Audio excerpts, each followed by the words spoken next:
आप इस वीडियो में आए हैं। भगवान करें आपकी उम्र लंबी हो। वीडियो को पूरा अंत तक देखिएगा।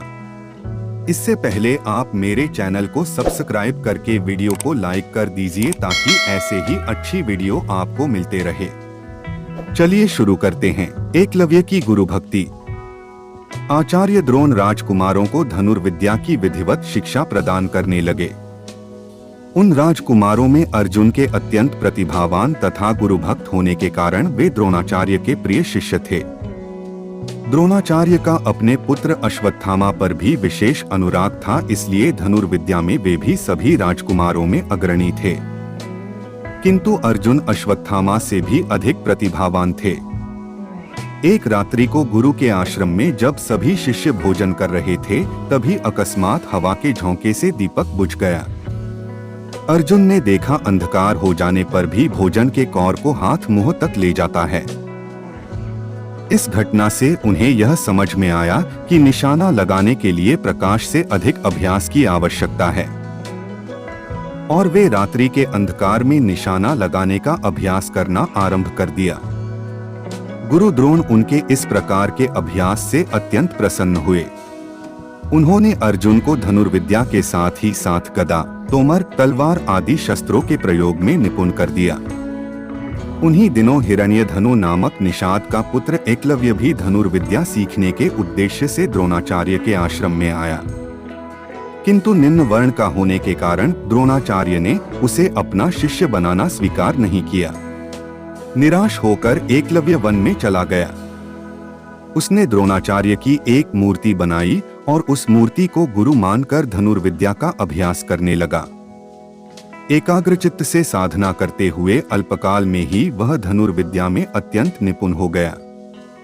एक दिन सारे राजकुमार गुरु द्रोण के साथ आखेट के लिए उसी वन में गए जहां पर एकलव्य आश्रम बनाकर धनुर्विद्या का अभ्यास कर रहा था। राजकुमारों का कुत्ता भटककर एकलव्य के आश्रम में जा पहुंचा। एकलव्य को देखकर वह भौंकने लगा।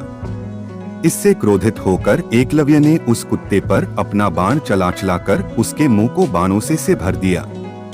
एकलव्य ने इस कौशल से बाण चलाए थे कि कुत्ते को किसी प्रकार की चोट नहीं लगी, किंतु बाणों से बिंध जाने के कारण उसका भौंकना बंद हो गया। कुत्ते के लौटने पर जब अर्जुन ने धनुर्विद्या के उस कौशल को देखा तो वे द्रोणाचार्य से बोले, हे गुरुदेव, इस कुत्ते के मुंह में जिस कौशल से बाण चलाए गए हैं उससे तो प्रतीत होता है कि यहाँ पर कोई मुझसे भी बड़ा धनुर्धर रहता है। अपने सभी शिष्यों को लेकर द्रोणाचार्य एकलव्य के पास पहुँचे और पूछे, हे वत्स, क्या ये बाण तुम ही ने चलाए हैं? एकलव्य के स्वीकार करने पर उन्होंने पुनः प्रश्न किया, तुम्हें धनुर्विद्या की शिक्षा देने वाले कौन हैं? एकलव्य ने उत्तर दिया, गुरुदेव, मैंने तो आपको ही गुरु स्वीकार करके धनुर्विद्या सीखी है। इतना कहकर उसने द्रोणाचार्य की उनकी मूर्ति के समक्ष ले जाकर खड़ा कर दिया। द्रोणाचार्य नहीं चाहते थे कि कोई अर्जुन से बड़ा धनुर्धारी बन पाए। वे एकलव्य से बोले, यदि मैं तुम्हारा गुरु हूँ तो तुम्हें मुझको गुरुदक्षिणा देनी होगी।